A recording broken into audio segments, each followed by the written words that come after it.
ಇವತ್ತಿನ ವಿಶೇಷತೆ ಏನಪ್ಪ ಅಂತಂದರೆ ಎಲ್ಲ ಸ್ಕೂಲ್ಗಳು ಪ್ರಾರಂಭ ಆಗಿವೆ. ಎಲ್ಲ ತಂದೆ ತಾಯಿಗಳಿಗೂ ಮಕ್ಕಳ ಎಜುಕೇಷನದ್ದು ಚಿಂತೆ, ಮತ್ತು ಯಾವ ಸ್ಕೂಲಿಗೆ ಸೇರಿಸ್ಬೇಕಪ್ಪ, ಯಾವ ಟ್ಯೂಷನಿಗೆ ಸೇರಿಸ್ಬೇಕು, ಯಾವ ಥರ ನಾನು ನನ್ನ ಮಗುವನ್ನು ಒಂದು ಉನ್ನತವಾಗಿರ್ತಕ್ಕಂಥ ಶಿಕ್ಷಣದ ಒಂದು ಅಭಿವೃದ್ಧಿಯನ್ನು ನನ್ನ ಮಗನಿಗೆ ಕೊಡಬೇಕು ಅನ್ನೋದೇ ಎಲ್ಲ ತಂದೆ ತಾಯಿಗಳಿಗೆ ಚಿಂತೆ ಆಗಿರುತ್ತೆ. ಆದರೂ ಇವತ್ತು ಅದರ ಜೊತೆ ನಾನು ನಿಮಗೆ ಇನ್ನೊಂದು ರೆಮಿಡೀಸ್ ಹೇಳೋಕ್ಕೆ ಇಷ್ಟಪಡ್ತಾ ಇದ್ದೀನಿ. ಏನಪ್ಪ ಕಾರಣ ಅಂತಂದರೆ, ನೀವು ಲಕ್ಷಗಟ್ಟಲೆ ಹಾಕಿ ಕಾಲೇಜಿಗೆ ಸೇರಿಸ್ತೀರಾ, ಲಕ್ಷಗಟ್ಟಲೆ ಡೊನೇಷನ್ ಕೊಟ್ಟು ಸ್ಕೂಲಿಗೆ ಸೇರಿಸ್ತೀರಾ, 10,000 20,000 ಕೊಟ್ಟು ನೀವು ಟ್ಯೂಷನಿಗೆ ಸೇರಿಸ್ತೀರಾ. ಇದು ಎಲ್ಲದಕ್ಕಿಂತ ಮುಖ್ಯ ನೀವು 10 ಲಕ್ಷ 2 ಲಕ್ಷ 3 ಲಕ್ಷ 50,000 10,000 ಮುಖ್ಯ ಅಲ್ಲ. ಆದರೆ 99% ನೀವು ಪ್ರಯತ್ನ ಮಾಡಿರ್ತಕ್ಕಂತಹ ಒಂದು ಎಜುಕೇಷನ್ ದಾರಿಯಲ್ಲಿ 1% ದಾರಿ ಮಹಾರಾಜರದು ಆಗಿದ್ರೆ ಖಂಡಿತವಾಗಿ ಮಗು ಯಶಸ್ವಿಯಾಗಿ ತನ್ನ ಜೀವನವನ್ನು ನಿಭಾಯಿಸುತ್ತೆ ಅನ್ನೋದಕ್ಕೆ ನಾನು ನಿಮಗೆ ಜೀವಂತ ಜ್ವಲಂತ ಸಾಕ್ಷಿಯನ್ನು ಕೊಡ್ತೀನಿ. ಯಾಕಂದರೆ ಎಷ್ಟೋ ಜನ ನನಗೆ ಮಕ್ಕಳ ವಿಚಾರದಲ್ಲಿ ಒಂದು ಸಮಸ್ಯೆ ಹೇಳಿದಾಗ ನಾನು ಅವರಿಗೆ ಸುಮಾರು ರೆಮಿಡೀಸ್ಗಳನ್ನು ಹೇಳಿದ್ದೀನಿ. ಅದರ ಪ್ರಕಾರ ಅವರು ಮಾಡಿದ್ದಾರೆ, ಅದರ ಪ್ರಕಾರ ಅವ್ರಿಗೂ ರಿಸಲ್ಟ್ ಕೂಡ ಬಂದಿದೆ. ಏನಪ್ಪ ಅಂತಂದರೆ, ಫಸ್ಟು ನಾನು ಅವ್ರಿಗೆ ಏನು ಹೇಳ್ತೀನಿ ಅಂತಂದರೆ, ಎಷ್ಟೋ ತಂದೆ ತಾಯಿಗೆ ನೀವು ಬೆಳಿಗ್ಗೆ ಎದ್ದ ತಕ್ಷಣ ಮಕ್ಕಳಿಗೆ ಒಂದು ಸ್ವಲ್ಪ ಪೂಜೆ ಮಾಡಿಸಿ, ನಮ್ಮ ಅಪ್ಪನೇ ಅವ್ರು ಮಾಡಿಸಲ್ಲ. ಕಾರಣ ಅಂತಂದ್ರೆ ಟೈಮ್ ಇಲ್ಲ ಅವ್ರ ಹತ್ರ. ಬೇಕಾದ್ರೆ 10,000 20,000 ಕೊಟ್ಬಿಟ್ಟು ಟ್ಯೂಷನ್ಗೆ ಹಾಕ್ತಾರೆ. ಜಸ್ಟ್ ಒಂದು 10 ನಿಮಿಷ ಒಂದು ನಾಮಸ್ಮರಣೆ ಆಗಲಿ, ಒಂದು ಗುರುವಿನ ದಾರಿಯಲ್ಲಾಗಲಿ ತರಿಸಲ್ಲ ಮಕ್ಕಳನ್ನ. ಆದರೂ ಕೂಡ ನಿಮಗೆ ಇನ್ನೂ ಒಂದು ಆಪ್ಷನ್ಸ್ ಇದೆ. ಏನಪ್ಪ ಅಂತಂದರೆ, ರಾತ್ರಿ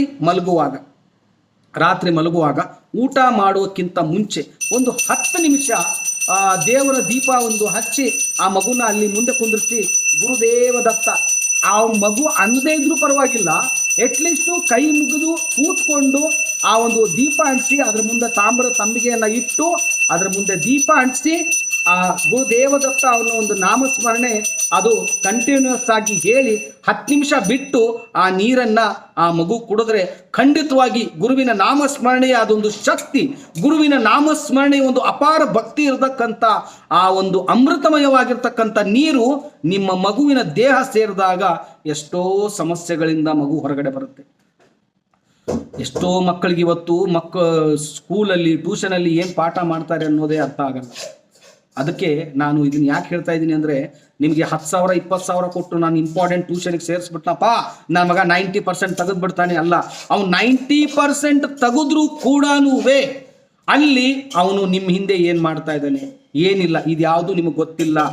ಆ ಒಂದು ಉದ್ದೇಶಕ್ಕೆ ಭಕ್ತಾದಿಗಳೇ ನಿಮಗೆ ಹೇಳ್ತಾ ಇದ್ದೀನಿ. ಕಾರಣ ಏನು ಅಂತಂದರೆ, 10 ನಿಮಿಷದ ನಿಮ್ಮ ಒಂದು ಟೈಮ್ ಸ್ಪೆಂಡ್ ನಿಮ್ಮ ಮಗುವಿನ ಜೊತೆ, ಅವನ ಜೊತೆ ನೀವು ಕುತ್ಕೊಳ್ಳಿ. 10 ನಿಮಿಷ 24 ಗಂಟೆ ಸುಖವಾಗಿರೋದಕ್ಕೆ ನೀವು 10 ನಿಮಿಷ ನಿಮ್ಮ ಟೈಮ್ ಸ್ಪೆಂಡ್ ಮಾಡೋದ್ರಲ್ಲಿ ಏನೂ ಆಗಲ್ಲ.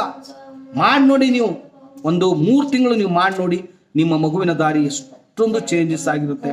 ಮತ್ತೆ ಇದರ ಜೊತೆ ಆ ಮಗುವಿನ ಬ್ಲಡ್ ಅಂದರೆ ಆ ಮಗುವಿನ ರಕ್ತದಲ್ಲಿ ಆ ಗುರು ನಾಮಸ್ಮರಣೆ ಅನ್ನೋದು ಮಿಕ್ಸಪ್ ಆದಾಗ ನೆಕ್ಸ್ಟ್ ಟೈಮ್ ನೀವು ಹೇಳೋದೇ ಬೇಡ, ಅವನೇ ಆ ಕೆಲಸ ಮಾಡ್ತಾನೆ. ಸೊ ನಿಮ್ಗೆ ಹೇಳೋದು ಒಂದೇ, ನಾನು ಎಷ್ಟೋ ಜನ ಇವತ್ತು ಮಕ್ಕಳ ಸಮಸ್ಯೆ ತಗೊಂಡು ತಂದೆ ತಾಯಿ ಒದ್ದಾಡ್ತಾ ಇದ್ದಾರೆ. ಅವ್ರಿಗೆಲ್ರಿಗೂ ಕೂಡ ಇದು ತುಂಬಾ ಇಂಪಾರ್ಟೆಂಟ್ ಆಗಿರ್ತಕ್ಕಂಥ ವಿಚಾರ. ಯಾಕಂದರೆ ಮಕ್ಕಳು ಓದ್ತಾ ಇಲ್ಲ, ದುಡ್ಡು ತಂದು ಹಾಕ್ತಾ ಇದ್ದೀವಿ, ಏನಪ್ಪ ಮಾಡೋದು? ಈ ಚಿಂತೆ ಮಾಡೋ ಬದಲು ನೀವು ಸ್ಕೂಲಿಗೆ ಸೇರಿಸಿ ಮಗುವಿಗೆ ಇದೊಂದು ಅದ್ಭುತವಾಗಿರ್ತಕ್ಕಂಥ ಒಂದು ದೈವಿ ಶಕ್ತಿಯ ಬಲ ಅವ್ರಿಗಿರುತ್ತೆ. ಯಾಕಂದರೆ ನಾಮಸ್ಮರಣೆ ಅವರೇ ಮಾಡಬೇಕು. ಸೊ ನಾಮಸ್ಮರಣೆ ಅವರೇ ಮಾಡೋದ್ರಿಂದ ಆ ಶಕ್ತಿ ಅವ್ರಿಗೆ ಬರುತ್ತೆ. ದತ್ತ ಮಹಾರಾಜರ ಒಂದು ಆಶೀರ್ವಾದ ನಿಮ್ಮ ಮಗುವಿನ ಮೇಲೆ ಆಗುತ್ತೆ. ಖಂಡಿತವಾಗಿಯೂ ಅದ್ಭುತವಾಗಿರ್ತಕ್ಕಂಥ ವಿದ್ಯೆ ಮಗುವಿಗೆ ದತ್ತ ಮಹಾರಾಜರು ಕರುಣಿಸ್ತಿರ್ತಾರೆ. ಇನ್ನು ಮಂತ್ರ ನೀವು ಶ್ರೀ ಸ್ವಾಮಿ ಸಮರ್ಥ, ಜಯ ಜಯ ಸ್ವಾಮಿ ಸಮರ್ಥ, ಇದು ಪವರ್ಫುಲ್ ಮಂತ್ರನೇ. ಅವಧೂತ ಚಿಂತನ ಶ್ರೀ ಗುರುದೇವ ದತ್ತ, ಇದು ಪವರ್ಫುಲ್ ಮಂತ್ರನೇ. ದಿಗಂಬರ ಶ್ರೀ ಪಾದವಲ್ಲಭ ದಿಗಂಬರ ಅನ್ನೋ ಮಂತ್ರ ಕೂಡ ಪವರ್ಫುಲ್ಲೇ. ಆಮೇಲೆ ಇನ್ನೂ ಎಲ್ಲದಕ್ಕಿಂತಾನು ಅತ್ಯದ್ಭುತವಾಗಿರ್ತಕ್ಕಂಥ ತಾರಕ ಮಂತ್ರ. ಆ ತಾರಕ ಮಂತ್ರ ಹೇಳ್ಕೊಂಡು ಇನ್ನೊಂದು, ಈಗ ಎಷ್ಟೋ ಜನಕ್ಕೆ ತಾರಕ ಮಂತ್ರ ಬರಲ್ಲ ಅಂತ ಹೇಳ್ತಾ ಇದ್ದಾರೆ. ತಾರಕ ಮಂತ್ರದ ಮೊಬೈಲಲ್ಲಿ ಆನ್ ಮಾಡಿಬಿಟ್ಟು ಆ ಮಗುವಿಗೆ ಕೈ ಮುಕ್ಕೊಂಡು ಕೂತ್ಕೊಂಡು ಒಂದು ದೀಪವನ್ನು ಅಂಟಿಸಿ ಅದ್ರ ಮುಂದೆ ಒಂದು ತಾಮ್ರದ ಚಂಬು ಇಟ್ಕೊಂಡ್ಬಿಟ್ಟು ಆ ಮಗುವಿಗೆ ಶ್ರೀ ಸ್ವಾಮಿ ಸಮರ್ಥ ಅನ್ನೋ ಒಂದು ನಾಮಸ್ಮರಣೆ ಒಂದು 10 ನಿಮಿಷ 24 ನಿಮಿಷ ಸುಖವಾಗಿರೋದಕ್ಕೆ 10 ನಿಮಿಷ ಕೆಲಸ ಮಾಡಿದ್ರೆ ಖಂಡಿತವಾಗಿಯೂ ಮಗುಗೆ ಒಂದು ಅದ್ಭುತವಾಗಿರ್ತಕ್ಕಂಥ ಶಕ್ತಿ ದತ್ತ ಮಹಾರಾಜರು, ಸ್ವಾಮಿ ಸಮರ್ಥರು, ಶ್ರೀಪಾದ ಶ್ರೀ ವಲ್ಲಭರು ಕರುಣಿಸ್ತಾರೆ ಅಂತ ಹೇಳ್ತಾ ಇದ್ದೀನಿ ವೀಕ್ಷಕರೇ. ಎಲ್ಲರೂ ಮಾಡಿ. ಯಾಕಂದ್ರೆ ಮತ್ತೆ ಇನ್ನೊಂದು ಮುಖ್ಯವಾಗಿರ್ತಕ್ಕಂಥ ವಿಷಯ ನಿಮ್ಮ ಹತ್ರ ನಾನು ಹೇಳಕ್ ಇಷ್ಟಪಡ್ತಾ ಇದ್ದೀನಿ. ಆ ದತ್ತ ಮಹಾರಾಜರು, ಸ್ವಾಮಿ ಸಮರ್ಥರು ಕೃಪಾಶೀರ್ವಾದದಿಂದ ನಾನು ಯಾವುದೇ ಅದು ನನ್ನ ಮನಸ್ಸಲ್ಲಿರ್ತಕ್ಕಂಥ ಏನು ಭಾವನೆ ಇದೆಯೋ ಅದೇ ಭಾವನೆನೇ ನಿಮ್ಮ ಹತ್ರ ನಾನು ಹೇಳೋದು. ಯಾವುದೋ ಒಂದು ಸ್ಕ್ರಿಪ್ಟ್ ಬರ್ಕೊಂಡ್ಬಿಟ್ಟು ಅದನ್ನ ನೋ ಚಾನ್ಸ್, ಅದು ಯಾವತ್ತೂ ನಾನು ಮಾಡಿಲ್ಲ, ಮಾಡೋದು ಇಲ್ಲ. ಸ್ವಾಮಿ ಸಮರ್ಥರು ಏನು ಭಕ್ತಾದಿಗಳಿಗೆ ಹೇಳಬೇಕು ಅಂತ ಹೇಳ್ತಾರೋ ಮಹಾರಾಜರು, ಆ ಹೇಳೋದೇ ನನ್ನ ಧರ್ಮ. ನಾನು ಕೇಳ್ಕೊಳ್ಳೋದಂದೇ, ಭಕ್ತರಿಗೆ ಏನು ಬೇಕು ತಂದೆ ಅದನ್ನ ಹೇಳಿಸು, ಭಕ್ತರಿಗೆ ಏನು ಬೇಕು ಏನು ಬೇಡವೋ ಅದು ನಿಮಗೆ ಗೊತ್ತಿದೆ.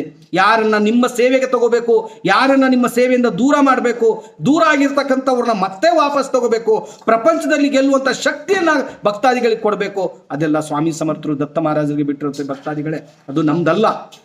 ನಮ್ದೇನೇ ಇದ್ರು ಕೂಡ ನಿಮ್ಮ ತರ ಸೇವೆ ನೀವು ತೆರೆ ಮೇಲೆ ಹಿಂದೆ ಮಾಡ್ತೀರಾ, ನಾನು ತೆರೆ ಮುಂದೆ ಕೂತ್ಕೊಂಡು ಮಾಡ್ತೀನಿ, ಇಷ್ಟೇ ವ್ಯತ್ಯಾಸ.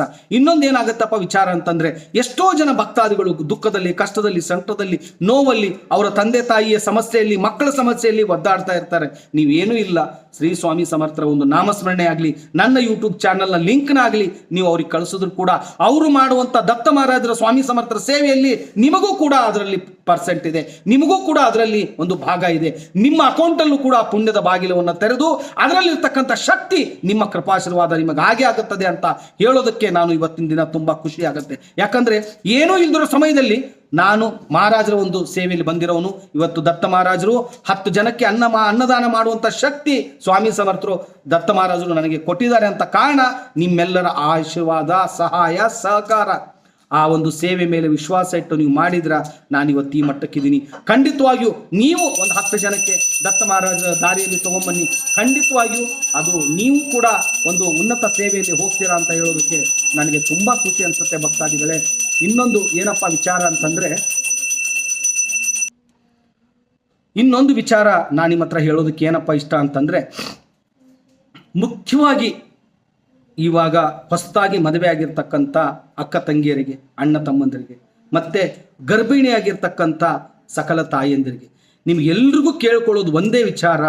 ನೀವು ಈ ಸಮಯ ಮಗುವಿನಗೋಸ್ಕರ ನೀವು 50 ವರ್ಷ ಚಿಂತೆ ಮಾಡೋ ಬದಲು 9 ತಿಂಗಳು ನಿಮ್ಮ ಹೊಟ್ಟೆಯಲ್ಲಿ ಮಗು ಮೂಡಿದ ತಕ್ಷಣ ಜಸ್ಟ್ ಒಂದು ಅರ್ಧ ಗಂಟೆ ಒಂದು ದೀಪವನ್ನ ಇಟ್ಕೊಂಡು, ಒಂದು ದೀಪದ ಮುಂದೆ ತಾಮ್ರ ಚೆಂಬನ್ನ ಇಟ್ಕೊಂಡು ಗುರುವಿನ ನಾಮಸ್ಮರಣೆ ಅದು ಯಾವುದೇ ಇರಲಿ, ಗುರುದೇವದತ್ತ ಇರಲಿ, ಸ್ವಾಮಿ ಸಮರ್ಥರಿರಲಿ, ರಾಘವೇಂದ್ರ ಸ್ವಾಮಿದಿರಲಿ, ನೀವು ಇಷ್ಟಪಡುವಂತ ಗುರುವಾದರೂ ಪರವಾಗಿಲ್ಲ, ಅದರ ಮುಂದೆ ಕೂತ್ಕೊಂಡು ಆ ನೀರನ್ನ ನೀವು ಸ್ವೀಕಾರ ಮಾಡೋದ್ರಿಂದ ಮಗುವಿಗೆ ಇರ್ತಕ್ಕಂಥ ಶಕ್ತಿ ಜೊತೆ ದೈವಿ ಶಕ್ತಿ ಇನ್ಕ್ಲೂಡ್ ಆಗಿ ಒಂದು ಅದ್ಭುತ ಧಾರ್ಮಿಕ ದೈವಿ ಶಕ್ತಿ ಇರುವಂತ ಮಗುವನ್ನ ನೀವು ಒಂದು ಪ್ರಪಂಚಕ್ಕೆ ಕೊಡ್ತೀರಾ ಅನ್ನೋದಕ್ಕೆ ನಾನು ತುಂಬಾ ಹೇಳೋದಕ್ಕೆ ಇಷ್ಟಪಡ್ತೀನಿ ಗುರುಗಳೇ. ನಾನು ಹೇಳ್ತಾ ಇದ್ದೀನಲ್ಲ, ಗುರುವಿನ ಸೇವೆ ಮಾಡಿರೋನು ಯಾವತ್ತೂ ನಿರಾಸೆಯಿಂದ ಬರಲ್ಲ. ಎಲ್ಲಾದರೂ ಅವನಿಗೆ ಆ ಮಾಡಿರ್ತಕ್ಕಂಥ ನಾಮಸ್ಮರಣೆ ಖಂಡಿತವಾಗಿಯೂ ಅವನಿಗೆ ಒಂದು ದಾರಿ ತೋರಿಸುತ್ತೆ ಅಂತ ಹೇಳ್ತಾ ಇಲ್ಲಿಗೆ ಈ ಒಂದು ವಿಡಿಯೋನ ಮುಗಿಸ್ತಾ ಇದ್ದೀನಿ. ಮತ್ತೆ ಒಂದು ಹೊಸ ಕತೆ ತಗೊಂಡು ನಿಮ್ಮ ಮುಂದೆ ಬರ್ತೀನಿ. ಅಲ್ಲಿವರೆಗೂ ಶ್ರೀ ಸ್ವಾಮಿ ಸಮರ್ಥ. ಜೈ ಜೈ ಸ್ವಾಮಿ ಸಮರ್ಥ.